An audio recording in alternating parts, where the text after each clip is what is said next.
high desert of Boulder, Colorado, a mutant nexus at the base of the foothills of the Rocky Mountains, about a mile above the sea level portion of the Babylon Matrix, where we are nestled just beneath the beautiful Flatiron Mountains. This is Jonathan Zapp of zapporacle.com, and welcome to the podcast of Mind Parasites, Energy Parasites, and Vampires, and subtitle Theory and Authentic First-Hand Narratives of Encounters with Mind Parasites and Vampires.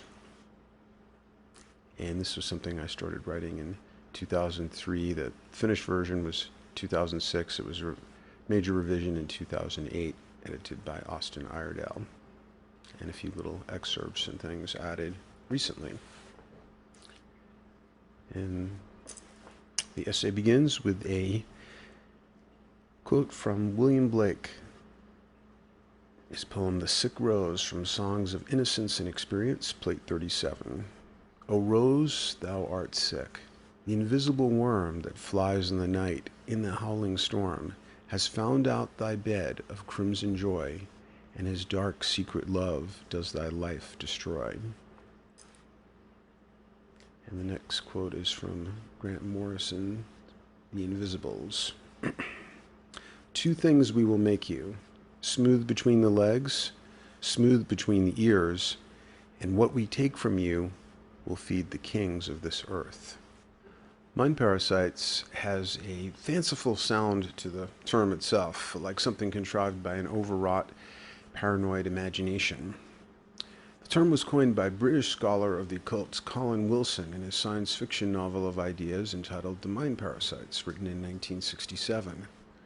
The novel is alternately fascinating and silly, spinning out of control with over-caffeinated egomania, and much of the science in the science fiction would seem absurd to anyone who didn't sleep through high school biology class.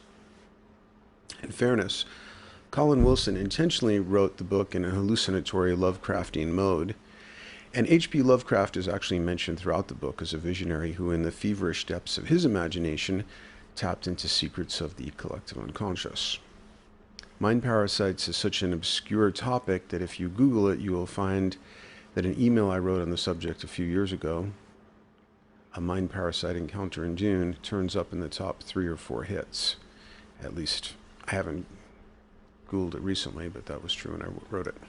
My intuition is that this seemingly obscure subject, hard for some to take seriously, is a glimpse through a glass darkly into one of the most powerful hidden movers behind human experience, and especially our long tortured descent into history, the nightmare from which we are trying to awaken. Recently, I happened to pick up a couple of books that brought this topic once again to the foreground of my attention. The first book is entitled Eyewitness to History and is edited by John Carey. It consists of eyewitness narrative accounts of historic moments ranging chronologically from a plague in Athens in 430 BC to the fall of President Marcos in Manila, 1986. As I read some of these eyewitness accounts, I noticed that most were reports of the madness of warfare and genocide, culminating in horror with accounts of Nazi concentration camps, still in living memory. I couldn't help but to notice how surreal, how over the top was the ghoulish grotesqueries of human evil. Putting down that book, I picked up another I'd been meaning to get to since the 70s, Alexander Solzhenitsyn's The Gulag Archipelago, an appalling account of the Soviet-forced labor camps, where throughout the 20th century, millions upon millions of completely innocent Russian citizens were arrested, tortured, and thrown into the most brutal captivity imaginable by their fellow Russian citizens. What was the reason for this barbarism? Much like the reason for World War I, no one can really say for sure. It may very well have been for the sheer ecstasy of inflicting terror and horrendous suffering. To this day, law enforcement officials are sometimes infected with this sadistic ecstasy. Solzhenitsyn documents the imagination, the fancifulness with which arrests and interrogations were often conducted on innocent citizens, so as to make the surreal horror that much more weird, terrifying, and bizarre. And I think one of the examples would be, or a common, more imaginative way, is they would have a couple of well-disguised KGB guys seem to befriend the victim in a bar, drink with him all night, and just when they seemed to reach a peak of camaraderie, they would suddenly denounce him and drag him off. Completely unnecessary, but horrifying. He also points out that the strange paralyzed passivity of the numerically superior victims who almost never resisted. These readings cause me to reflect once again on whether there might not be an unknown constant in the extremity of human darkness, the surreal sadism exploding from purportedly the most intelligent species on the planet, the one apparently most capable of self-awareness and a developed moral sensibility. The possibility of mind parasites is not merely off-the-wall speculation for me, because I've had real-life experiences with these organisms, and they have been reported in all cultures and in all human epics. Of course, they haven't always been called mind parasites. A better term might be energy parasites, but this is also not quite right because it's redundant. All parasites are energy parasites. Etheric parasites sounds too theosophist and has the ring of antique occultism. If anyone can suggest a better term, feel free to superimpose it over my nomenclature. Meanwhile, I'll use mind parasites and energy parasites interchangeably.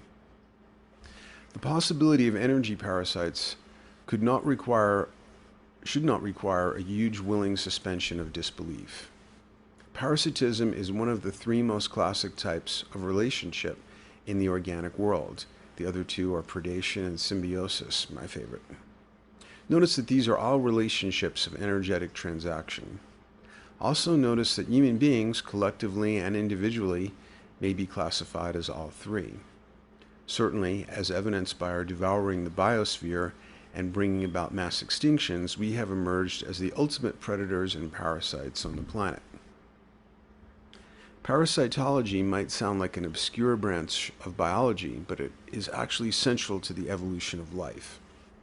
Many biologists now believe that sexual differentiation, the existence of separate genders that mate to propagate the species, had its origin as an adaptation to parasites. Parasites themselves evolved so quickly that in order for hosts to stay ahead of them enough to survive, they need the greater genetic novelty and innovation that is generated by sexual differentiation. This theory of coevolution has come to be known as the Red Queen hypothesis. C.M. Lively, a biologist at the University of Indiana, writes, "On the top of the hill, the Red Queen begins to run, faster and faster. Alice runs after the Red Queen, but is further perplexed to find that neither one seems to be moving. When they stop running, they're in exactly the same place. Alice remarks on this, to which the Red Queen responds, 'Now here, you see, it takes all the running you can do to keep in the same place.' And so it may be with coevolution. Evolutionary change may be required to stay in the same place. Cessation of change may result in extinction." You can read more mind-boggling information about parasites in a recent book entitled Parasite Rex by Carl Zimmer. By one of those strange twists of fate, my dad was a parasitologist for the U.S. Army during much of World War II. In Parasite Rex, examples are given of how much more sophisticated, evolved, and sinister parasites are than is generally known. Parasites have the ability, in some cases, to take over the will of a seemingly much more evolved animal. For example, there's a parasite that attacks a certain type of crab and eats up all non-essential soft tissue inside of it, but leaves the basics that allow locomotion, key muscles, the optic nerves, etc. It is then able to take over this partly hollowed out crab and use it almost like, this is of course just a metaphor, an Imperial lieutenant in Star Wars manipulating an Imperial walker. Rabies is caused by a parasite, and it produces a particular sort of madness that will cause an infected mammal, even a human being, to want to bite or otherwise cause bloodshed with other mammals, thereby opening an avenue of transmission for the parasite. So parasites are known to create zombies out of host organisms. So here's an example. This is reported in The Scientist. That's an online magazine. Imagine a person walking his dog on a leash, only in place of the dog, substitute a cockroach, and holding the leash, picture a wasp. The female parasitoid jewel wasp doesn't actually paralyze its cockroach victim, but impairs the roach's ability to initiate movement of its own accord. And this is after a wrestling match, followed by the wasp stinging it in a very precise way. This allows the wasp to grab the cockroach by an antenna and guide it back to her nest, where she lays an egg on the cockroach and seals them both inside the nest. So, but it actually begins with the jewel wasp stings the cockroach twice, first in the thorax to temporarily paralyze the roach's front legs, and then in the head, where the wasp injects its venom in a specific area of the brain. Now that's pretty precise because cockroach brains are notoriously pretty small to begin with. This impairs the roach's ability to initiate movement. So after it does that, well, we mentioned that it brings it back to the nest, where she lays an egg on the cockroach and seals the egg and the cockroach inside the nest. 2 days later, the wasp larva hatches, drills a small hole in the bug's upper leg, and begins feeding on the cockroach. After a few days, it drills a larger hole at the base of the cockroach's leg and moves inside the abdomen, where it feeds on its host internal organs until it pupates and emerges a month later as an adult. The poor zombified cockroach is sort of a living larder. It gets walled up with the egg that then hatches and slowly consumes the cockroach. We know from biology that wherever we find life, we find these classic relationships of parasitism, predation, and symbiosis. Not too long ago, not much more than 300 years, our species was completely clueless about the microbiological realm. It was not until 1674 that a Danish shopkeeper, some describe him as a janitor, developed the first microscope capable of resolving protozoa. Surgeons would, and of course that was A.V. Leeuwenhoek, surgeons would wash their hands after surgery, but not before. Imagine if anyone had claimed that there were these incredibly tiny animals, too small to be seen, that were major players in human destiny. Imagine if they claimed that there wasn't just one kind, but a whole cryptozoology of millions of strange species, fantastically varied, of both plant and animal. Imagine if they further claimed that our bodies were actually made up of a cooperative colony of 100 trillion such animals. Well, maybe it's more like 60 trillion. Anybody making such fantastical claims would have been condemned to a lunatic asylum or burned at the stake. Presently, in the West, we have a blind spot in our awareness as huge as the species-wide blind spot we had for most of our existence about the microbiological realm. Unlike Chinese medicine, Ayurveda, and what would be common knowledge to any tribal shaman, we are blind to organisms that exist on the energetic plane. Dr. Samuel Sagan is a medical doctor who has researched this view and written a book entitled Entities, Parasites of the Body of Energy. And you could read my review of this book. It's called Energy Parasites, the Sagan View. It's on the website. He's part of a school in Australia that a friend of mine attended and spoke highly of, though I know next to nothing about it. And in an excerpt available on the website clairvision.org, Dr. Sagan writes, "The topic is both old and new. Old because in all traditions and folklores of the earth, one finds references to spirits and non-physical beings which can interfere with human beings.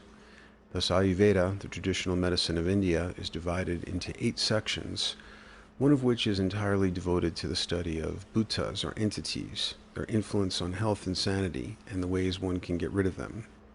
This places Bhuta Vidya, or science of entities, on the same level as surgery or gynecology.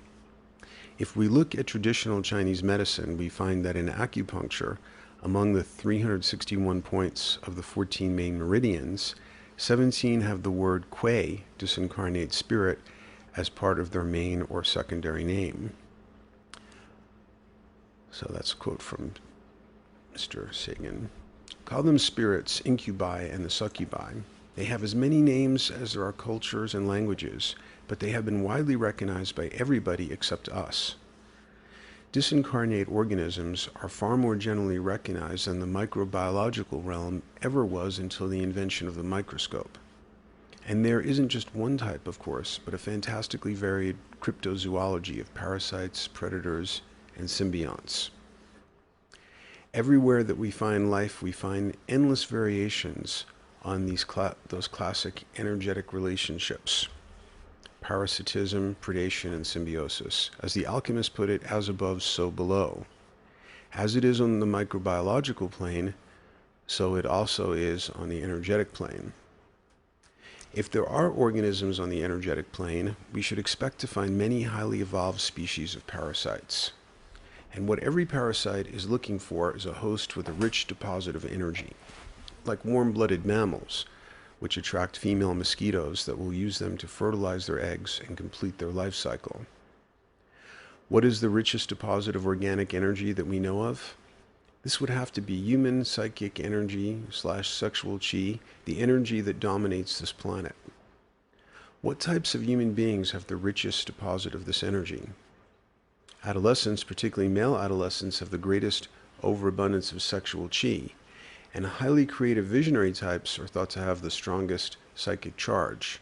Though the evidence is entirely anecdotal, these also seem to be the types most likely to experience mind parasite attacks. From my work with dream interpretation, and as someone known to be a student of paranormal phenomena, I have listened to dreams and strange occurrences from people of all ages. A consistent trend is that it is usually adolescents or adults recalling an adolescent episode who tell me of the classic nighttime parasitic attacks. These attacks tend to be highly stereotyped and entirely lacking, as far as I can tell, in psychological content. Should we discard all this human testimony because Western science is so far unable to satisfactorily explain it? We should always be wary when any area of human testimony is automatically discarded by a ruling collective. How many generations, how many millennia was the testimony of child abuse rejected by the collective? Adolescents are the age segment of the population that generate the strongest excess of sexual chi, and are also the group most associated with parapsychological phenomenon. Poltergeist activity, for example, is usually associated, that should be phenomena. Poltergeist activity, for example, is usually associated with adolescents undergoing puberty in a household in which there is strong sexual repression. F. Scott Fitzgerald, in his first novel, This Side of Paradise, written when he was barely out of adolescence himself, wrote that people were attracted to the young because they were giving off calories of innocence, as he put it. Calories, as I'm sure you know, are a unit of energy, of heat. When someone is attractive, we say they are hot. An interesting correlation I've noticed is that those most likely to report energetic attacks also tend to be especially good looking. It is as if their dream body or energy body has an attractiveness that parallels their physical body. And for more hidden aspects of appearance and body image disorders, see The Glorified Body, Metamorphosis of the Body, and the Crisis Phase of Human Evolution. And that's a document on the site, also a podcast. One could conjecture that these especially attractive individuals are more likely to experience attacks because of sexual attention or erotic fantasies generated by people whom they have attracted. Could autoerotic fantasies, highly energetically charged events culminating in orgasm, get loose and somehow be experienced by their target person during the boundary dissolution and heightened telepathy of dreaming? In her book on projection, Jung's brilliant colleague Marie-Louise von Franz points out that in traditional cultures, projection, like the curse of the evil eye, was depicted as an arrow or missile going out from the projector to the target person and penetrating their energetic field. Any woman who has gotten the creeps while being cruised by sexually predatory men knows that this is not merely a metaphor. The effect of these sorts of sexually charged projections may also explain some of the madness of celebrities who become the targets of colossal amounts of projection. Although I have no way of just confirming or disproving this possibility, we do know from quantum mechanics that even on the subatomic plane, to observe a thing is to change a thing. So the highly charged sexual projections and autoerotic fantasies directed toward a person can be reasonably supposed to have an effect on them. For example, studies conducted by British biologist Rupert Sheldrake have confirmed that the eyes on the back of your head feeling of someone staring at you is a real effect confirmed by controlled experiments. But to take the next step and suggest that the heated attention of desire is a vector for energy parasite transmission, or even an origin of the parasites, is purely speculative at this point. In addition to being speculative, it may also be rather dangerous, as a literal-minded person who has an erotic dream involving person X might falsely assume that person X is stalking them on the etheric plane. This assumption resulted in more than a few witch burnings in this country during Puritan times, when a sexually repressed man could have an erotic dream about Sarah Goodwife, and this would be admitted into court as spectral evidence that she was a witch. Some of my fellow Jungians would also say that what I am calling mind parasites would be better described as autonomous complexes of the collective unconscious. I would have to respectfully disagree with them, at least in many cases, because if these were autonomous complexes of the collective unconscious, I would expect to see their occurrence embedded with more psychological content and associated mythological motifs, and usually this is not the case. By the way, if you hear some background noise, hopefully you won't be too distracted by that. This is definitely not a sound studio. At the end of this essay on mind parasites, I will offer some more speculations on the origin of mind parasites and the etiology of parasitic attack. But first, I would like to ground the subject with some real-life experiences. I will start with 3 cases I can report firsthand, attacks I experienced myself. Case history number 1, vision in the high desert. About 7 years ago, I was camping with friends near Taos, New Mexico. We had spent the previous night in a cave and had planned to heighten our experience of the high desert during the daylight hours with a spirit medicine of the sort associated with dampness and the subterranean. Going for the heroic dose of what turned out to be especially potent medicine, I quickly realized that hiking the high desert in a social context was not where the ally wanted to take me, which was back to my tent and what Terence McKenna recommends with such medicines, silent darkness. As soon as I shut my eyes, I was aware of an alternate dimension that was vivid, complex, high resolution, fully realized, and alive. I seemed to be looking into organic chambers that my intuition told me were organs of my body. One I felt certain was my heart, but seen on some plane of alchemical energy. The heart was a chamber with portal-like valves, and everything was woven of infinitely detailed filaments of living energy. Colors seemed to reveal secrets of the function of different structures. The heart was revealed as a complex nexus, an alchemical transformer of cosmic energies, not merely a fluid pump. But suddenly there was a change as definite as the click of a switch being thrown. I felt that some malign force had become aware of my forbidden seeing. A breach in the inner eye was detected, and an immunological response, a sharply aimed attack, was launched at me. This attack successfully disrupted the forbidden seeing, but also provided another form of forbidden seeing, a revealed instance of mind parasites at work. What I experienced was an attack that occurred with a definite periodicity. About every 6th heartbeat or so, a highly charged thought form projectile, like a red diamond bullet, penetrated my psyche, and with explosive intensity, it generated expanding concentric ripples of fear and disturbance. The languaging part of my mind registered this projectile with a contracted word phrase. cancer killer, cancer killer, cancer killer. Accompanying the linguistic aspect would be a terrible image, a chicken lying at the bottom of cellar stairs with its throat cut, illuminated by a single hanging light bulb, an emaciated concentration camp victim lying passively while being slid into an oven, etc. These horrifying images overpowered the forbidden alchemical view of bodily organs. Since this attack, I've often wondered if certain other anxiety attacks weren't generated more subliminally by the stinging injections of fear energy coming from mind parasites. A constant theme of the scanty literature about energy parasites is that they live off the energy of intense negative emotions and dark sexual desires. They have also been associated with, see clairvision.org, cravings for certain foods, especially sugary or sweet foods. It seems as if mind parasites can feed off the red color temperature of hypercaloric metabolism, excess emotionality, and sexual excitement. They may not be able to feed off the bluer energy of the hypometabolic diet, what in Ayurveda would be called the sattvic diet, which emphasizes small portions, live foods, and carbohydrates with a low glycemic index. They are especially unable to feed off the bluer color temperature of heightened consciousness in a state of emotional equanimity.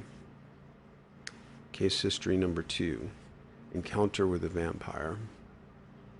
I'm going to put in as much detail as I can recall of this strange encounter, excluding any details that might reveal the vampire's identity. Each time I've reflected on the experience, I see new connections in some of the details, and I want to give the reader a chance to make their own connections, to connect the dots themselves. I first met my young friend Nicholas, a pseudonym, and yes, I still consider him a friend, when he was 17 or 18 years old while I was doing I Ching readings for people in a public place. The encounter related here would have occurred 2 years later, and Nicholas would have been 19 or 20. In retrospect, Nicholas looks remarkably like an Anne Rice vampire. He was exceptionally good looking in an androgynous way, and everyone commented on this. More than anyone I've ever met in person, Nicholas looked like a living Japanimation or anime character. He had enormous eyes, very high cheekbones, straight hair, dyed various colors, and a very small nose and mouth. A serious martial arts student, he trained constantly and was thin with very high muscle definition. His metabolism was so high that he ate enough for 4 people, but had a body fat below 5%. This was a big problem for him because he had been abandoned by both parents, was always broke, and whatever money he did have had to go to the huge quantities of food he had to eat. Also, much like an Anne Rice vampire, Nicholas was keenly intelligent and with an impressive array of talents. He had educated himself in a surprising number of areas for someone so young, and was well informed about the occult, Eastern philosophy, and psychology. And although he apparently came out of a horrible trailer trash type background, he was mannered, eloquent in speech, graceful in movement, and exotic in appearance. Some people instinctively mistrusted him, but to me he was unfailingly honest, thoughtful, and considerate. Of course, I have no doubt that he presented me with his very best side because he valued me as a mentor. Still, I want to acknowledge that his conduct toward me was exemplary, and he was, strange as it sounds, a completely innocent participant, as far as I've been able to tell, in the vampiric attack I experienced. This will become clearer later in the narrative. On the evening of the encounter, I hadn't spent time with Nicholas for at least a year, with the exception of once bumping into him and his girlfriend, Jessica, a pseudonym, at a local health food store. This was because I had been traveling and hadn't been in the part of the country where they lived for over a year.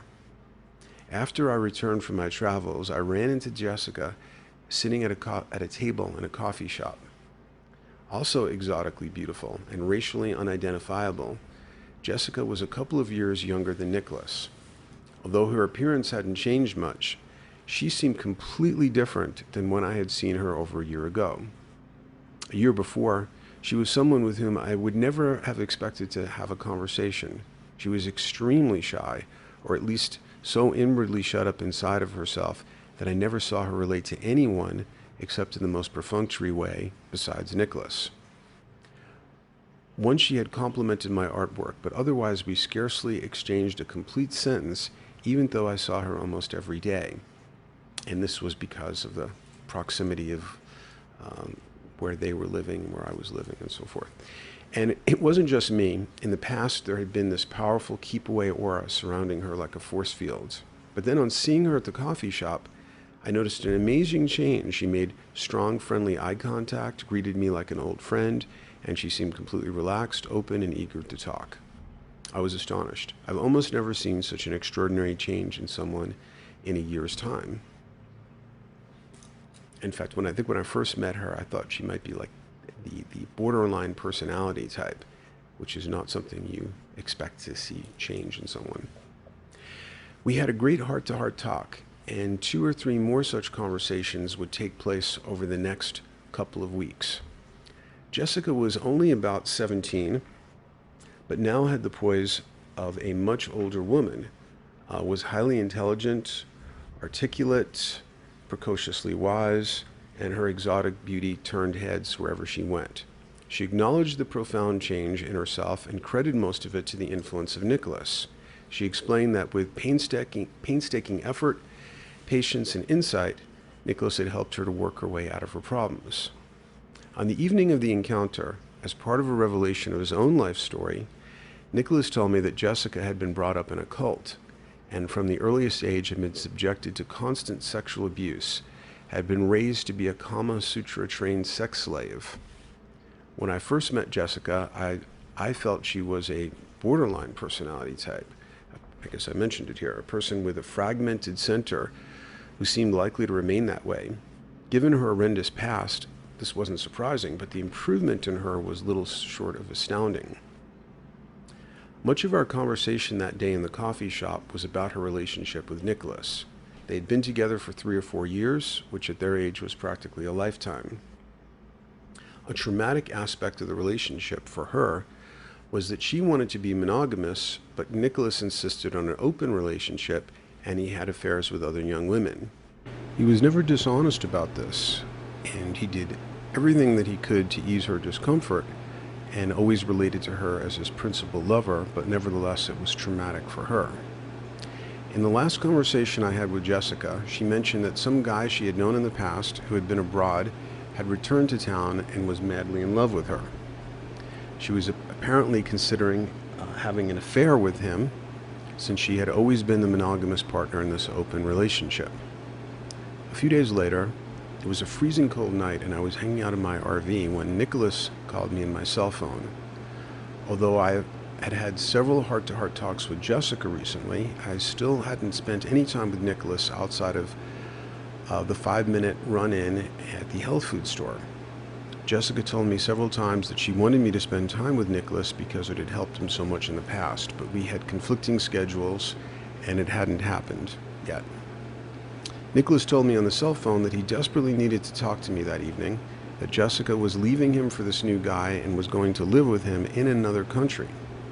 He was close by, and I told him to come right over. Soon Nicholas was sitting across from me in the back of my 18-foot RV, drinking yerba mate. Outside, the wind was howling, and it was one of the coldest nights of the year.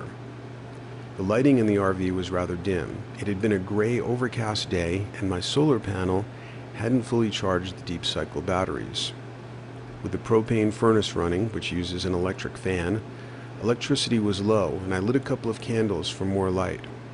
Nicholas looked quite stressed compared to how he looked just a couple of weeks before. His complexion was what Anne Rice would have called preternaturally pale, and he was thinner, his face looking drawn, and his elfin Japanimation features seemed ready to morph into Edvard Munch's The Scream. Naturally, the first thing we talked about was his relationship with Jessica. He reiterated some of the things that she had said about his successful efforts to help her, and told me about her abusive past. Although he had always insisted on an open relationship, and even though he knew it was hypocritical, now that the shoe was on the other foot, he felt terrible. She was spending the night with this guy right now. He might have been able to work through that, but now that she was suddenly leaving him to live with this guy in another country, He had come to view Jessica as family, and her leaving him now was a traumatic return to the feelings of abandonment he experienced with his parents. We talked about this for some time. I gave him the best advice I could, and we did a couple of I Ching readings on the subject. After the readings, Nicholas told me that he was ready to change the subject, that he had spent the whole day talking to his closest friends about this traumatic breakup, and he felt talked out on the subject. Nicholas's change of subject was rather unexpected and abrupt. "I think I'm a vampire," he said. "How do you mean?" I asked. "I feed off of other people's energy." Well, everybody does to some extent. Can you give an example?" "For example, you," replied Nicholas. "From the first time I met you, I wanted to feed off of your energy." "What do you mean by that?" I asked. "I've always wanted to learn as much as I could from you, to absorb your ideas, and there's always been a sexual undercurrent to it." This last part surprised me, seemed to come from left field. Otherwise, his explanation didn't sound particularly vampiric. I assumed he had the hunger of a narcissistic personality type, always wanting more attention, which was very understandable considering how unparented he had been. This may sound too obvious to be stated, but it's always a good idea to pay attention when someone tells you they are a vampire or evil. Many years before, someone warned me that they were evil, but I was too young and too busy being sympathetic to realize that I was getting a very serious warning from someone who was indeed evil, but had a subordinate part of himself that possessed enough love for me to give me a heads up. This evil mutant even told me about the exact moment in his life at age 16 when he experienced what he called the death of his soul. Foolishly, I ignored the warning, and this resulted in a vampiric energetic attack with lasting consequences, among an array of other dark consequences. But this is an even more bizarre story that might take hundreds of pages to unravel.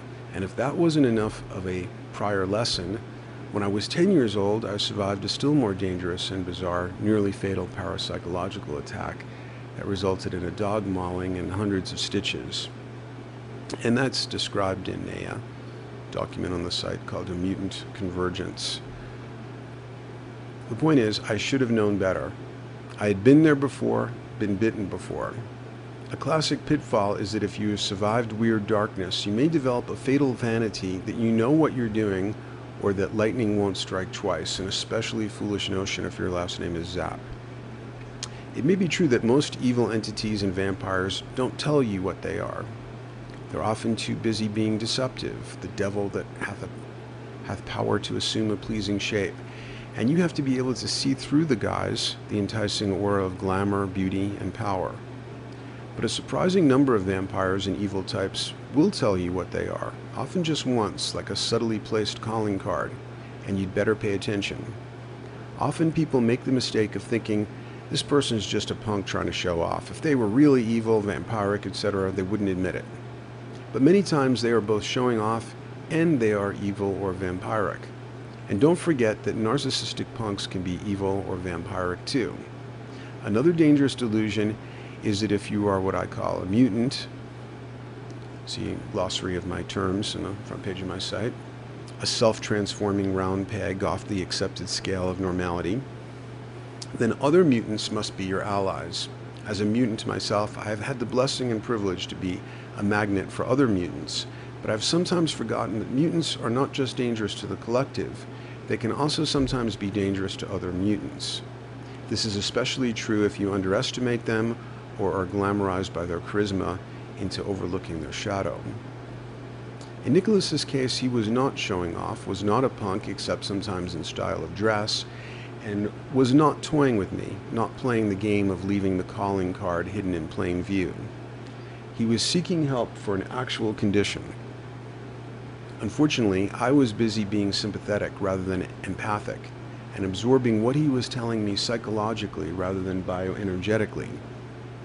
We passed over the vampire part, and I failed to notice the significance that the life story he then narrated well into the night had begun with that one stark statement, "I think I'm a vampire." The revelation came and went too quickly, and I failed to recognize its continued relevance to the life story that followed. But in just a few more hours, I would be taking it very seriously indeed. Nicholas told me that he had no memory of the first 4 years of his life. It was a complete blank. He was pretty sure this was because his father, who later abandoned him, had abused him. There wasn't a trace of incest survivor self-pity or victim glamour, and his hunch seemed plausible. A classic symptom of the abuse, which he noticed about himself, was that he had been extremely promiscuous with members of both genders from a very early age. There was a great deal of violence in his childhood. His mother went through a series of abusive boyfriends who were also abusive to him. As a young child, he witnessed a brutal murder right inside his trailer home. His mother abandoned him at an early age, and he had to make it on his own as a street kid in a big city. Much of this was a surprise to me, because even though I knew Nicholas was separated from his parents, he had a rather polished manner, was so intelligent and well-educated, and was always stylishly groomed and dressed in surreal costumes of various sorts, from gothic to futuristic punk to fantasy Renaissance fair attire. Presently, he seemed more elf-like than vampiric. He was wearing some sort of elaborate laced leather jerkin, a finely made Renaissance fair item that looked like what Orlando Bloom wore as Legolas in the Tolkien films.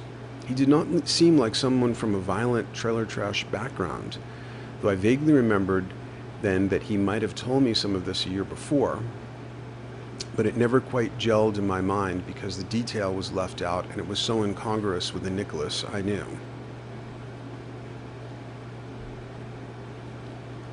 Nicholas's life story didn't have any feeling of fabrication about it. Much of it depicted him in an unflattering light. He had been a victim of violence from the earliest age, but as he got older and learned how to fight, he had also been quite violent himself, and with shame and anxiety, he admitted that he had severely maimed one or more persons. He was a street kid living in a dangerous urban environment. For a while, he lived with a man who was a major dealer of a designer drug in the rave world. Apparently, he was this man's companion, protege, object of infatuation, bodyguard, and probably his lover. There was a certain park he went to in the city to have anonymous encounters with members of the same gender.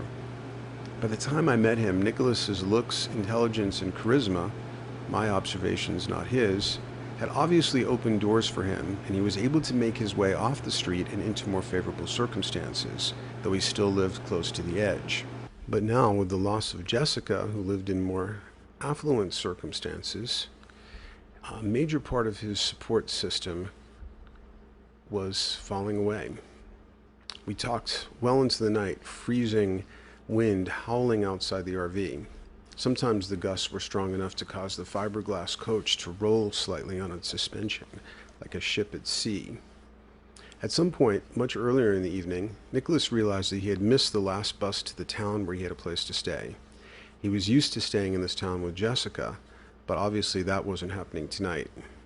He asked if he could crash in my RV. Of course I said yes. My sleeping loft easily slept 3, 2 with plenty of room to spare, and he didn't seem to have any other option.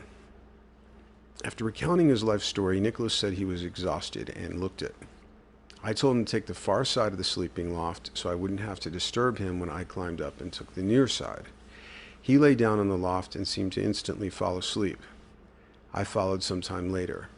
Usually I need less sleep than most people, and I'm also a very, very light sleeper. This may be the result of years of training myself to wake up and recall my dreams. Often I have 100% recall, so I feel it's a good trade-off, even though it is often a hardship for someone who travels as much as I do. I also tend to be hypersensitive to human energies, and it's almost impossible, for example, for me to fall asleep or remain asleep in a dwelling where everyone else is awake, or anyone else is awake. So I knew it would be tough for me to fall asleep so near to someone else's energy fields, and I wanted to make sure Nicholas was sound asleep before I even tried. When I did go up on the loft, I took the extreme near side so as to have as much personal space as possible. After I lay there for some minutes waiting for sleep, Nicholas rolled over in such a way that 3 different parts of his body, his forehead, knees, and toes, were slightly touching my body as he lay in a fetal position. I didn't want to wake him, so I just lay there, and eventually I fell asleep.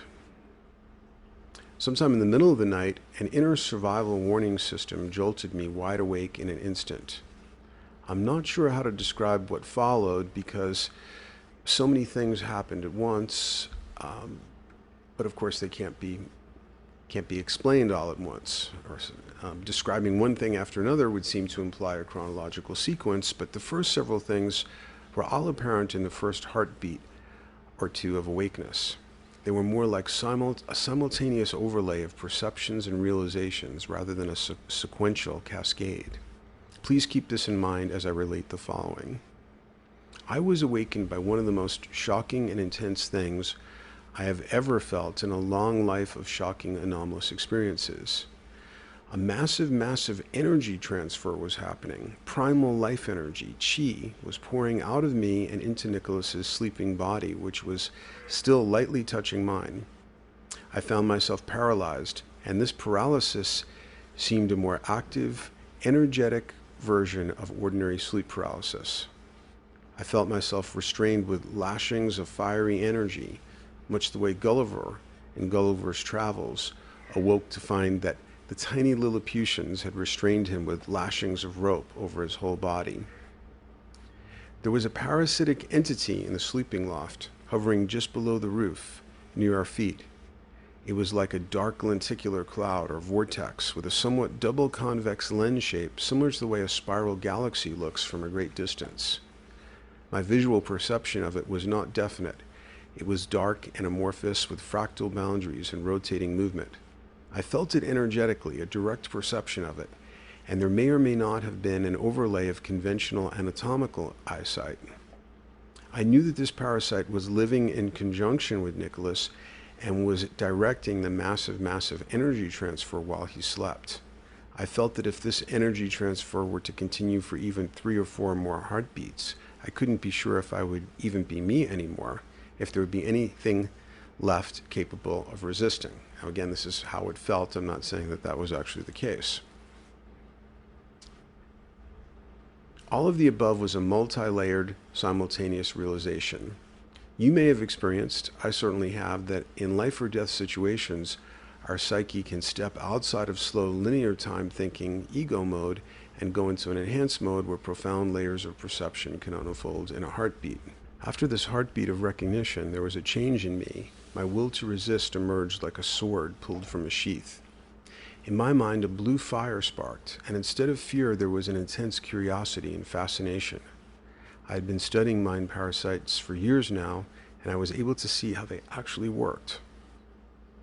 With my mind fully awake and my will activated to stop this vast, insidious suction of energy, the color temperature of my psychic energetic metabolism switched from red to blue, an energy that is apparently unnourishing, even dangerously toxic to parasites.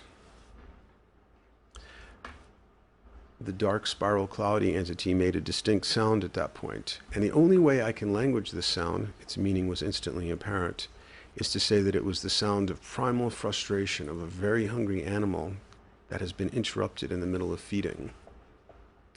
With my mind and will fully awakened, the parasitic cloud entity vanished like a puff of smoke, leaving not even a hazy residue. The energy transfer had already stopped, and it was just Nicholas and I on the sleeping loft. All of this occurred in a space of less than 6 heartbeats, possibly as few as 3 or 4, but it had indelibly etched itself in my memory. Now perhaps you can make sense of my earlier statement that Nicholas seemed an innocent participant in the vampiric attack as far as I can tell. Nicholas has never consciously acted to harm me in any way.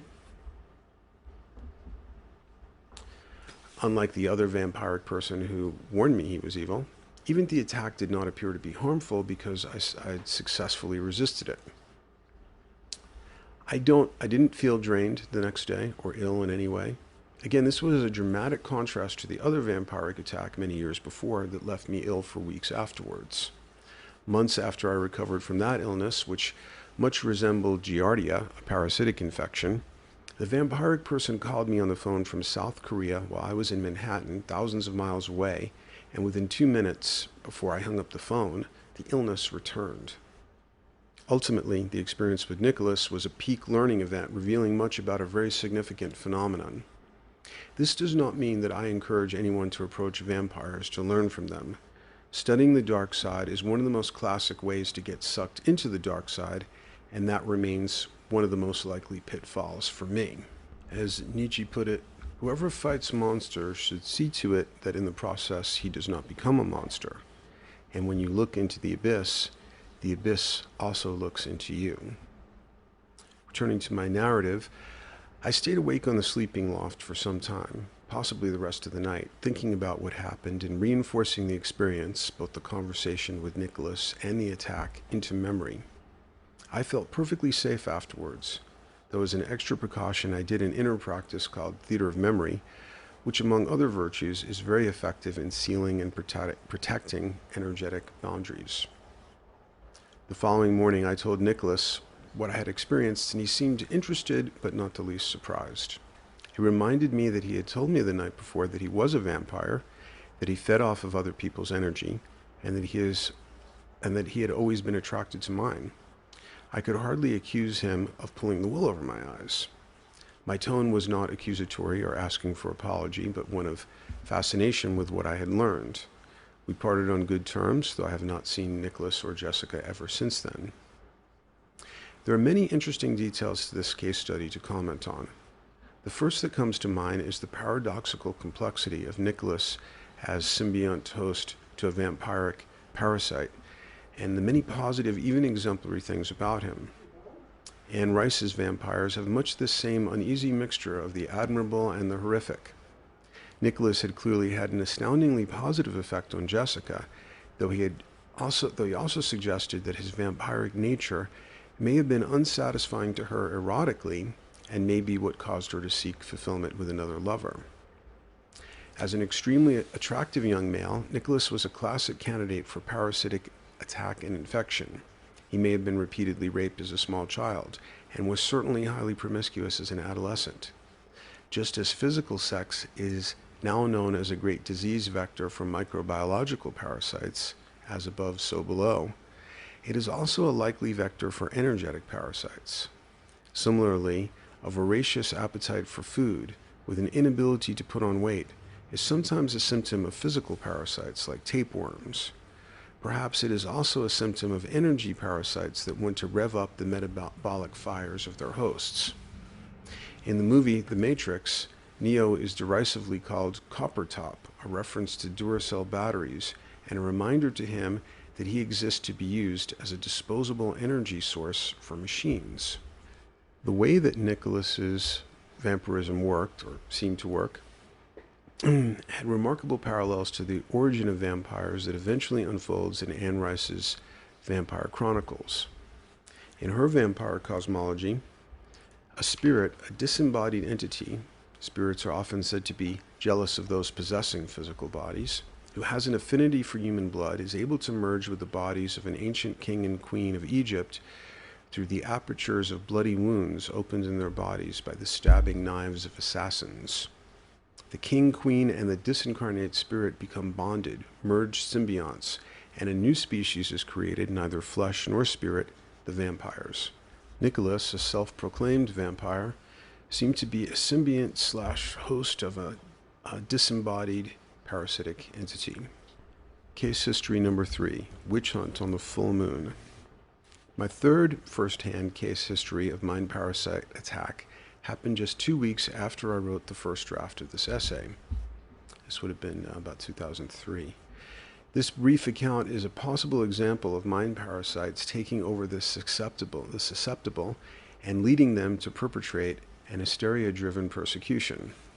The people involved in this attack have turned out to be decent people who, apparently ashamed of their behavior that night, have gone out of their way to help me out since then, so the story has a happy ending. The fact that they are decent people makes this an even more likely attack of mind parasites, inserting their minds or thought forms into susceptible psyches. This attack came at night, and when I was already in a somewhat vulnerable state of mind. It happened on the 13th of the month, the night of a full moon. Here's my first-person account written as an email the day after the attack. Last night something occurred that seemed like a Twilight Zone episode, or like being inside an overwritten Stephen King story or Shirley Jackson play.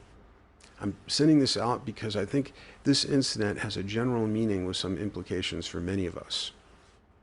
Yesterday, I returned to my campsite very late in the afternoon after spending most of the day in Ione, that's Ione, Washington. In the 2 or 3 days preceding, I had very pleasant experiences at this campground. I met a middle-aged couple that invited me to dinner and breakfast. I relocated to a better tent site at the edge of the campground, away from where there were families with noisy small children. And the couple relocated for the same reason, taking the spot right across from me. The next morning, shortly after I left for Ione, they packed up and left. And when I returned, a family with noisy kids and a boombox had replaced them. I sat quietly reading at my site. As dark started to fall, this is the 13th, which was also the full moon, a second couple, an obese woman in her late teens, early 20s, and a beanpole guy with a crew cut came up to the new family across from me, and I overheard bizarre sound bites of some dire warning being given, something about a psychopathic guy staring at all the children, writing weird symbols in his own excrement on the bathroom walls. The weirdly tomboyish matriarch of the new family said, "I've got knives and a hitchet," pronouncing hitchet as though it were rhymes with ketchup. Then the obese beanpole couple said, "Just give a holler if you need us." And the matriarch replied, "He better stay on his side of the road." Suddenly I realized, I'm the only one on the other side of the road. They must be talking about me. Inwardly, I debated with myself about whether I'm either being victimized by my own paranoid imagination or by some sort of actual redneck witch hunt. Some anxious minutes passed by while I tried but was unable to resolve this or to think of any appropriate action. Then the obese beanpole couple returned to the family. Dark had fallen by now, but in the flickering light of their fire pit, I could see that the obese beanpole couple and the family were all standing together, looking like a posse. "Where are you from?" the obese woman called out to me in a challenging tone. "Colorado," I respond. Suddenly, the obese beanpole couple was standing in front of me. "How come you've been staring at all the kids?" And obviously I can't do a state of Washington redneck accent, so I'm just defaulting in some kind of pseudo-Southern accent. The kids in question were fat, inbred-looking redneck kids that probably no one, least of all me, had any interest or history of staring at. "What? I haven't been staring at any kids. I've been gone almost all day in Ione. I've only been over to that side of the campground once today to fill up my water bottle." A 6 or 7-year-old girl with a Salem witch trial glint in her eyes appeared from the shadows and said in an accusatory tone, "That's right. I saw him coming right at me with his water bottle, and he was staring right at me." Next, the obese woman claimed that she was the host of the campground. I later found out this was a complete lie, and said, "And somebody had been making weird symbols on the bathroom walls with their own excrement." "That's weird and gross," I responded, "but it certainly wasn't me." Later, I recalled that there were a few random streaks of mud on the bathroom walls, which which the serial killer movie, TV news, "If it bleeds, it leads," adult imagination of an IQ-challenged amateur detective could only mean one thing, which of course was an evil serial killer making satanic symbols with his own excrement. I tried to apply more reason and explain certain facts to them in a reasonable tone. Violent crime in this country has gone down by about 30% in the last 10 years, but the reportage of such crimes in the same period has increased 600%, so that kids are so frightened of strangers that a random glance feels like a potential abduction, etc. To this, the beanpole obese/beanpole couple seemed a bit swayed, but the weirdly tomboyish matriarch had a violently negative response to my reasonable approach, which might have been too intellectual for her. "He's just trying to use facts," she said. "I know people are in prison for life who try to use facts." She spit out the word facts as if it were a vile obscenity. And I know this might seem a little over the top, but this is what happened, and I'm quoting the dialogue accurately. All right, the beanpole / obese couple walked off, but the matriarch, caught in some version of autoecholalia, began repeating herself, emphasizing angrily the connection between those who use facts and lifelong convicts. When this tape ran out, she took to a more hostile loop. "If he tries to touch any of my kids, I'll put this hitchet right through his heart," she said, holding some said implement in her left hand. This tape repeated itself at length. In fact, I heard it as I was in my tent trying to fall asleep, realizing that any more facts would just rile them up more, but also not about to pack up and leave in the middle of the night, a sure admission in their eyes that I was a serial killer. I had to spend my full moon 13th in a kind of horror story setting. There is, I believe, a more general meaning to this bizarre incident. What I realized is that if you are what I call a mutant, again, check the glossary of Zap terms on the front page of the site, an unusual person that doesn't fit the mold, you are likely, and of course that's an oversimplification of what a mutant is, you're likely going to be the target of some very polarized projections. In the right social venue, someplace where there is a concentration of fellow conscious mutants, I often get great recognition and positive attention from people. But over a lifetime, I've found that when dealing with square peg types, their unconscious immediately registers you as a mutant, even if you are, as I am now, middle-aged, with short hair, white skin, clean-shaven, and normally dressed. Well, I guess I had short hair then. I have shaved head now. It is then that you become like a splinter in their mind they can't get out. You are a subliminal shockwave threat to their unconscious equilibrium, and they have an immunological response to you. They want you out of the body politic. They want to burn the witch they sense in you. The USA has a bad history with witch hunts and is now more fear-driven than ever. So if you are a mutant, if you are living an alternative life that deviates from statistical norms in any way, watch out. The lunatic majority doesn't need a full moon to go medieval in your ass. They're ready to do it all the time. So cloak yourself and be alert. The Babylon Matrix remains a very dangerous place. The campground attack occurred during a full moon, and we all know there is some link between lunar and lunatic. The lunatic aspect may be related to the uncanny association of parasitic beings with the moon, which has also been noted by others. G.I. Gurdjieff described the moon this way and frequently said that unconscious people were, quote, food for the moon, unquote. I'd known this fact since studying Gurdjieff in the 80s, but also found it turning up in Colin Wilson's The Mind Parasite, where one character asks, "Do you know the work of the philosopher Gurdjieff? He always said that human beings were food for the moon. He compared the human race to a flock of sheep that are being fattened for the moon." The moon has a certain physical analogy to parasites in that it does not have its own energy source or illumination and only reflects the energy of the sun. That's from our vantage, of course, since the Earth is also dependent on the sun for energy. In my earliest visions of the parasites, I saw what I called moonworms. They had a pale, unearthly, baleful luminosity. In a novel of the American West, Cormac McCarthy's All the Pretty Horses, recently made into a major motion picture, the heroic protagonist, an adolescent male, in a moment glaringly incongruous with the style and content of the rest of the novel, looks up at the moon and wonders if there aren't parasitic entities up there feeding off of human suffering. In Peter Ken Greenaway's 1973 novel, The Medusa Touch, the protagonist, a man with dark parapsychological abilities, is described as follows. "He was out there somewhere, and I could visualize a mind like a shapeless parasite, waiting for man's first libation of blood to stain the moon." Unquote. More dots on the Mind Parasite map. I'm going to jump around a bit now, throw out some dots on this nebulous map of unseen parasites, and give you a chance to connect the dots as you choose.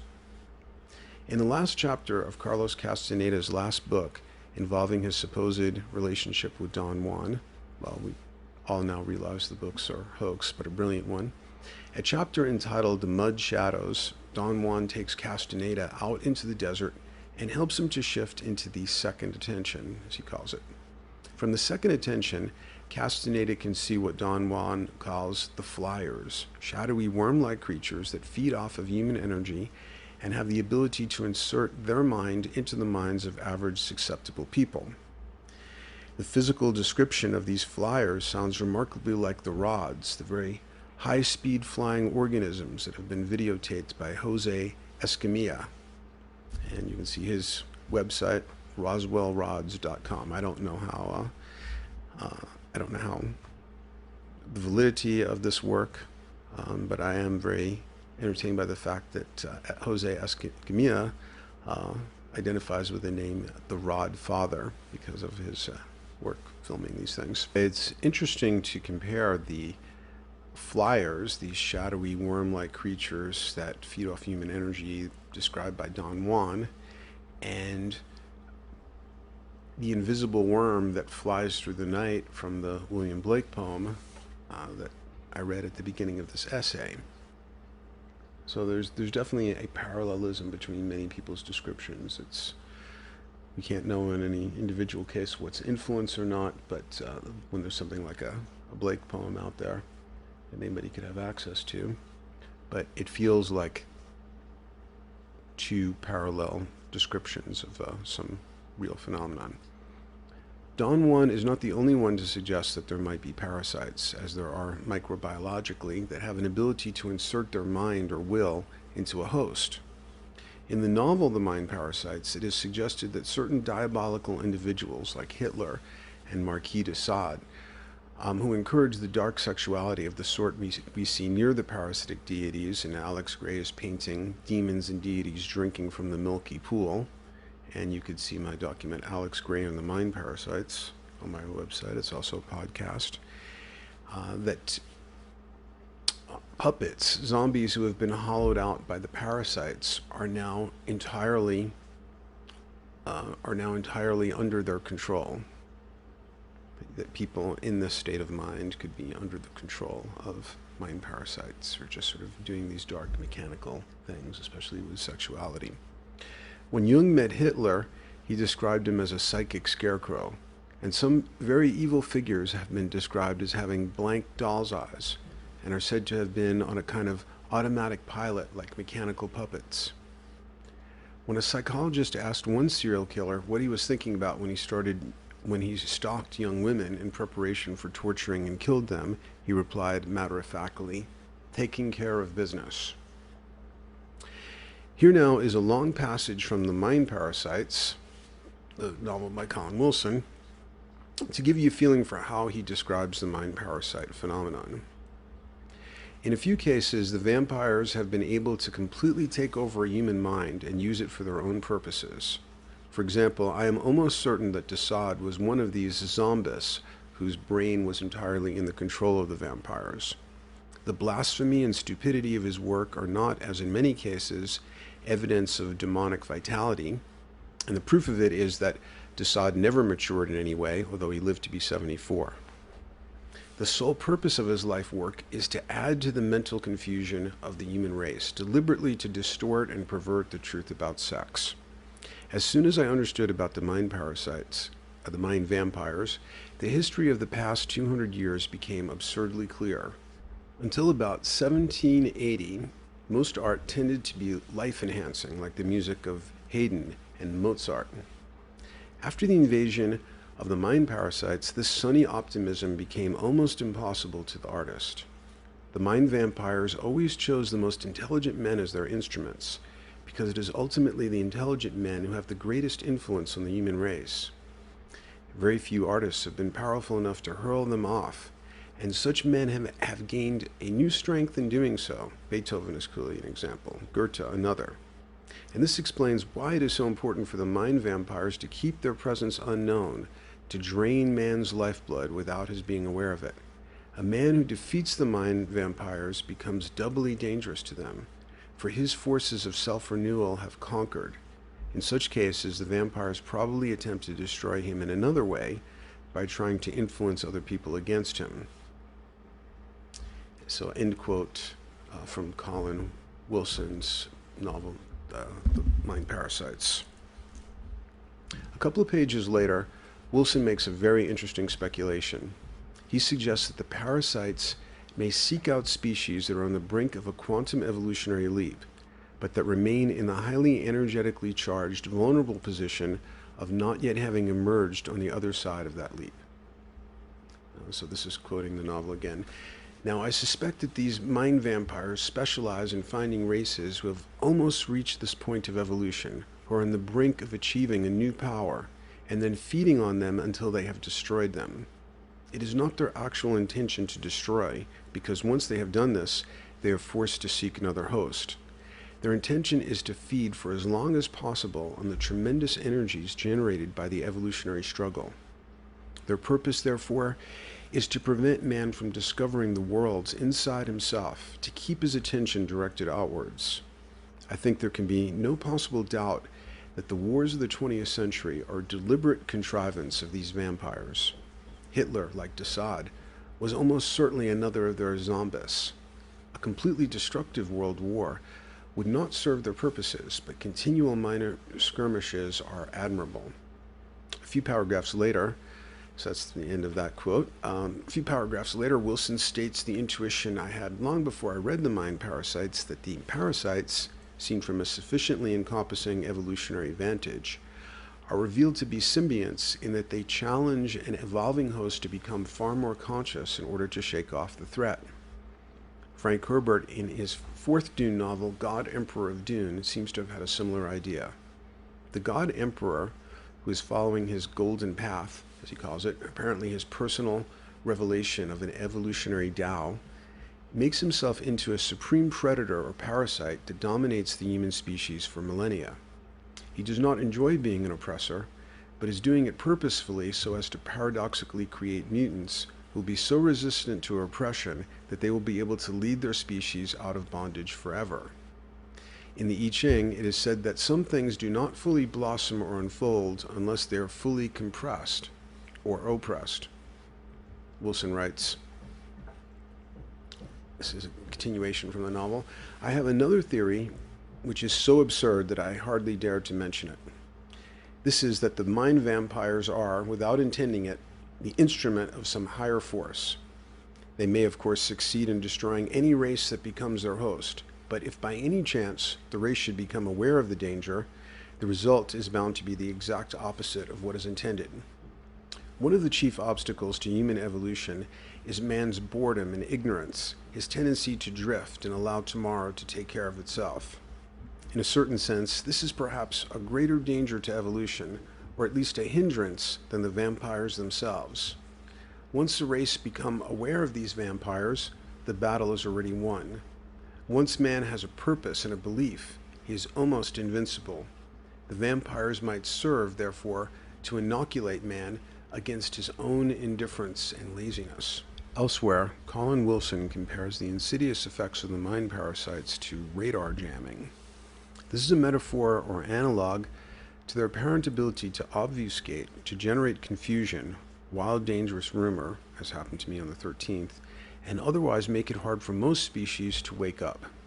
Mayan scholar John Major Jenkins and I had a dialogue very recently concerning the deceptive dream spell fad and its obfuscation of authentic Mayan calendar and prophecy.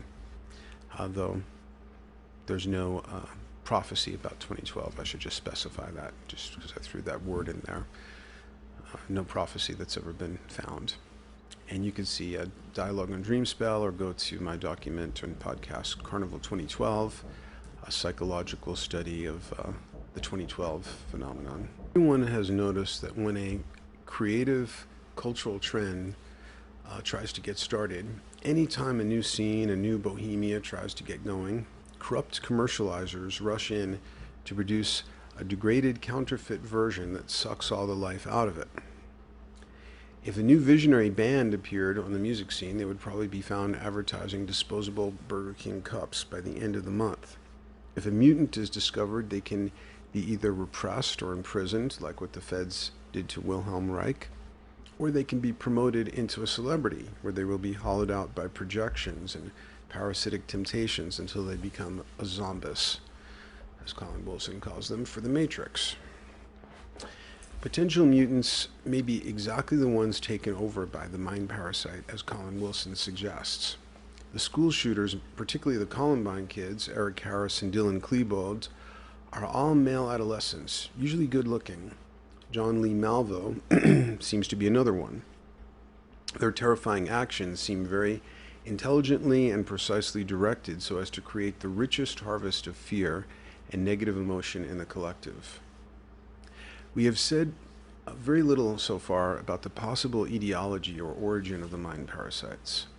One intriguing theory of origin is presented by Dr. Samuel Sagan. We talked about him earlier. His website is clairvision.org. According to this theory, at the time of human death, there are denser, darker fragments of consciousness that remain behind after the spirit departs the body. Dr. Sagan believes that many traditional funeral practices, especially those involving cremation, were originally designed to destroy these fragments. These lingering, incomplete fragments of consciousness do not have their own direct connection to pranic or life energy, but must parasitically attach themselves to those that do. This seems similar to the Buddhist concept of the hungry ghost. The Sanskrit word for this type of entity is prita. A Buddhist glossary defines the term prita in Sanskrit, a hungry spirit, a human being who experiences intense suffering of hunger, thirst, heat, and cold. Wikipedia gives a multicultural reference to prita. A hungry ghost is a kind of ghost with hunger common to many religions, says Wikipedia. In Judeo-Christian theology, for example, the Book of Enoch, an apocryphal book of the Bible whose complete version has only recently been discovered as part of the Dead Sea Scrolls, describes the fall of the Watchers and the demons who might be the fallen angels, the Watchers themselves, or the offspring of the union of the Watchers and mankind. These creatures are said to wander the world in the form of evil spirits, endlessly yearning for blood, though they have no mouths to eat, endlessly thirsty, though they cannot drink. Endlessly seeking these things from the living, the evil spirits seek to possess weak-willed men and women, to dispossess their spirits, and to take over their bodies so as to partake of food and drink. On the positive side, in Judaic tradition, the good but obviously thirsty spirit of Elijah, the prophet, visits every Jewish house during Passover to sample the wine. At every Passover Seder, a Jewish family will put out an extra glass of wine meant to satisfy Elijah. And again, this is a quote from the Sagan book. Here's another one. In the Roman religion, hungry ghosts of a family's ancestors figured in the festival of Lemuria. It was the duty of the paterfamilias to appease the larvae of his ancestors with an offering of beans. The Balkan tradition of the vampire is another malevolent sort of undead revenant, a corpse, supernaturally animated, which seeks to feed on the blood of the living. And another quote, in Hindu tradition, much as described in the Book of Enoch, hungry ghosts are spirit beings driven by the passionate objects of their desire. Very detailed information about ghosts is given in Garuda Purana. The same understanding has Buddhism, where hungry ghosts, pretas, have their own realm in the wheel of life and are depicted as teardrop-shaped with bloated stomachs and necks too thin to pass foods such that attempting to eat is also incredibly painful. This is a metaphor for people futilely attempting to fulfill their illusory physical desires. And next quote, hungry ghosts also appear in Chinese ancestor worship. Some Chinese people believe that the ghosts of their ancestors return to their houses at a certain time of year, hungry and ready to eat. A festival is held to honor the hungry ancestor ghosts, and food and drink is put out to satisfy their needs. When Buddhism entered China, it encountered stiff opposition from the Confucian adherents to ancestor worship. Under these pressures, ancestor worship was combined with the Hindu-Buddhist concept of the hungry ghost. Eventually, the Hungry Ghost Festival became an important part of Chinese Buddhist life. In Japanese Buddhism, two such creatures exist, the Gaki and the Shikinki. Can't be sure about the pronunciation. Gaki are the spirits of jealous or greedy people who, as punishment for their mortal vices, have been cursed with an insatiable hunger for a particular substance or object. Traditionally, this is something repugnant or humiliating, such as human corpses or feces, though in more recent legends it may be virtually anything, no matter how bizarre. Jikinki, man-eating ghosts, are the spirits of greedy, selfish, or impious individuals who are cursed after death to seek out and eat human corpses. They do this at night, scavenging for newly dead bodies and food offerings left for the dead. They sometimes also loot the corpses they eat for valuables, which they use to bribe local officials to leave them in peace. Nevertheless, Jikinki lament their condition and hate their repugnant cravings for dead human flesh. And I also include a picture, if you look at the online document, of William Blake's painting, The Ghost of a Flea. It's a real picture of a hungry ghost. The sinister creature with a man's body and a devil's head appeared to Blake during a seance at the house of his friend John Varley. Blake claimed that while he was sketching the flea, this is from Tate Online, and it's a little bit of a description of what led to Blake's creating this painting. Blake claimed that while he was sketching the flea, it had explained to him that fleas were inhabited by the souls of bloodthirsty men. These bloodthirsty men were confined to the bodies of small insects because if they were the size of horses, they would drink so much blood that most of the country would be depopulated. So that was, again, a quote from Tate Online. Related occult terms are incubus and succubus, excerpted from Wikipedia. In Western medieval legend, an incubus, plural incubi, from Latin incubae, or to lie upon, is a demon in male form supposed to lie upon sleepers, especially on women, in order to have sexual intercourse with them. A female version was called a succubus. Sometimes incubi were said to conceive children with the women whom they raped, and the most famous legend of such a case includes that of Merlin, the famous wizard from Arthurian legend. Another Wikipedia excerpt. In some legends, incubi and succubi were said not to be different genders of the same demonic species, but the same demon able to change their sex. The idea being that a succubus would be able to sleep with a man and collect his semen and then transform it into an incubus and use that seed on women. Nevertheless, their offspring were thought to be supernatural in many cases, even if the actual genetic material originally came from humans. There is a principle of logic known as Occam's razor, which may support Sagan's theory somewhat. Occam's razor says that hypotheses are not to be multiplied without necessity. In other words, we don't adopt fancy, complex explanations where simpler ones seem to suffice. If there are energy parasites, for many this is a big if, and since they seem to both understand and be perfectly adapted to feeding off of human energy, instead of suggesting a more exotic theory of origin, say extraterrestrials or interdimensional parasites hunting through the multiverse, we can simplify our hypothesis by having us, human beings whom we know exist, as the source of the parasite. Colin Wilson suggests at one point that we might be the parasites in his novel. I made a similar suggestion during the discussion of projection. Employing Occam's razor to cut away the fanciful altogether, it is also possible to describe mind parasites in terms of memes or units of cultural transmission. When people tried to explain the actions of the Columbine kids in terms of their obsessive addiction to the video game Doom, they were essentially relying on memes as the source of the contagion. Although I think they were wrong, or at least wildly disproportionate, it can easily be demonstrated that memes are quite capable of functioning as mind parasites. For example, an adolescent male watching the endless blockbuster movies in which scenes of extreme violence are dovetailed with scenes that are sexually arousing, like James Bond making out with some exotic beauty moments after a glamorous bloodbath, or even worse, both violent and arousing, like the famous erotically charged shower stabbing scene in Alfred Hitchcock's Psycho. Other examples include the subliminal and sometimes not so subliminal enticements in cigarette ads.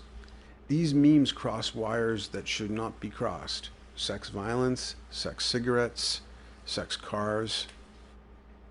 Certainly in the cigarette ads, it is the conscious intention of their designers to create a parasitical infection, a mind insertion meant to cause a virulent addiction that in the shortened life of an average smoker nets tobacco companies hundreds of thousands of dollars. Using subliminals and sexually arousing images to sell known toxins should be outlawed to close at least one mind parasite vector. A psychologist I saw in a panel discussion wisely suggested that there be a cooling off period between sexually arousing scenes and violent scenes in movies so that we stop conditioning adolescent males to perceive violence as sexy. However, I don't advocate anything but voluntary self-censorship. To demonstrate how memes can act as functional mind parasites, we can get even simpler and give an example of a single sentence, another cultural unit of transmission, acting to spread soul-consuming mind parasites. Let's say we have an adolescent male who has many good compassionate qualities. He forms an attachment to an adolescent girl, and there is a genuine bond. He truly cares for her. The adolescent is genuinely traumatized, and genuinely traumatized when he discovers that, in typical high school fashion, the girlfriend has cheated on him. He goes to his best friend for sympathetic counsel, and his friend utters a single definitive sentence. That's just the way they are, so fuck 'em and forget 'em. In the painful confusion of adolescent eros, a single sentence like this, delivered from the right person and at the right moment, could be potentially influential and seem like an empowered antidote to the pain and confusion. If the adolescent male adopts this soul-destroying mind parasite, transmitted in a single sentence meme, he may then spend a lifetime infecting others with the contagion. Finally, in dealing with an important but nebulous phenomenon, such as energy parasites or UFOs, the strategy I follow and recommend to others is to avoid formatory thinking or premature closure. This is the lazy mental habit of thinking you've got the answer and letting that notion harden into a perceptual dogma, making you a true believer of a pet theory. Prematurely closed ideas create an enormous constraint on your observational powers, influencing you to corral the evidence to fit your theory. I regard my thoughts about mind parasites to be speculative, and I will be thrilled to find an explanation for what I have observed that turns my thinking on its head with some new insight. So I'm not dogmatic about any of this. Dealing with a mind parasite attack. And I wish I had more to say about this. I'm not a therapist, more of a theorist of mind parasites. And so I'm often contacted by people and wish I had more detail for them, though I've heard recently about somebody. Well, I'll get into that in a moment. If you feel under attack, one possible remedy is to try a mostly raw foods diet. Eliminating all stimulants, intoxicants, and outsized portions from your diet can also be beneficial. If that dietary shift is too extreme, at the very least eliminate alcohol, refined carbohydrates, coffee, meat, fried food, and overly processed food. Shift your metabolism and the feeding will likely stop. I also recommend using the techniques for dealing with negative thoughts and emotions described in my Guide to the Perplexed Interdimensional Traveler. That's a document, also a podcast, and just look for the section called Dealing with Afflictive Thoughts and Feelings. Check back, as this document will be updated as I learn more about this phenomenon. Unfortunately, the podcast might not. We have to compare the dates, I guess. My most thorough treatment of the subject is the free 8-hour streaming audio Mind Parasite Matrix. For more discussion of mind parasites and the dynamic evolutionary context in which they are happening, see the 2 DVD set, now available free in the media section, I did with John Jenkins, produced by Lost Arts Media. It's a little bit of a dialogue there. And that was called Dialogues on Prophecy and the End of Time and Looking Toward the Event Horizon. I recently heard somewhere that someone I met once and who seems credible has had great success removing mind parasites. I can't guarantee anything, don't know much about what he does, and have no financial connection to this person, but if you want his contact info, please email me. If you have any mind parasite experiences you are willing to share, please email me. And my email is jonathanzapp@hotmail.com. I'd also like to recommend a book that I think has a lot to say about all this, called Dispelling Wetiko, if I'm pronouncing it right, Wetiko, subtitled Breaking the Curse of Evil. It's by Paul Levy, and I read a couple of excellent articles Paul wrote regarding this on Reality Sandwich. I then immediately ordered the book and got a email and a note back from him that I've been reading my work for years, and that he mentioned me on page 332. And so it seems like we're seeing a lot of parallel stuff, and I look forward to reading the rest of the book. I have a hunch it's what I've read so far has been amazing. So I expect I'll be wanting to recommend it even more when I finish.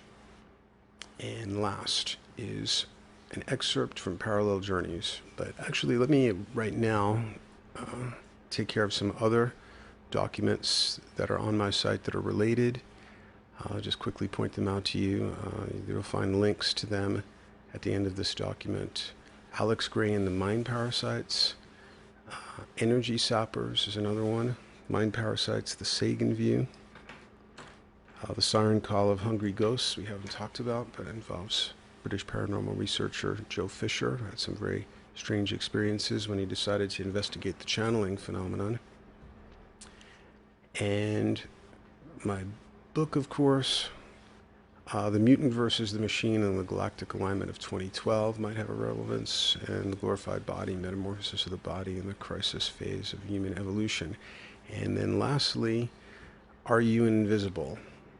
And it has a subtitle like Manichaean Mutant Metamorphosis, a chaos magic object brought out of a reading of The Invisibles by Grant Morrison. I think that's it. And that's got a lot about the mind parasites in it. I also have a 6-hour audio that includes some interviews with experiencers, and that's called Mind Parasite Matrix. So that was a little housekeeping there to take care of. And now we're going to go close with the excerpt from my fantasy work, Parallel Journeys. It's going to seem to come from out of nowhere, of course, because it's a very isolated excerpt and it's very dense writing, but hopefully you can follow this very complex description. Most things in Parallel Journeys are not quite this dense, so please don't get a false impression. Are you willing to look at the feeders?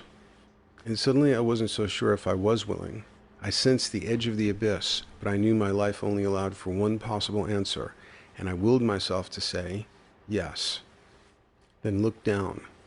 I looked down, and it took several long heartbeats before I was willing to let what my eyes scanned fully enter my mind. Attached to my body, emerging from my body, running through my body, was a broken lattice of dark filaments.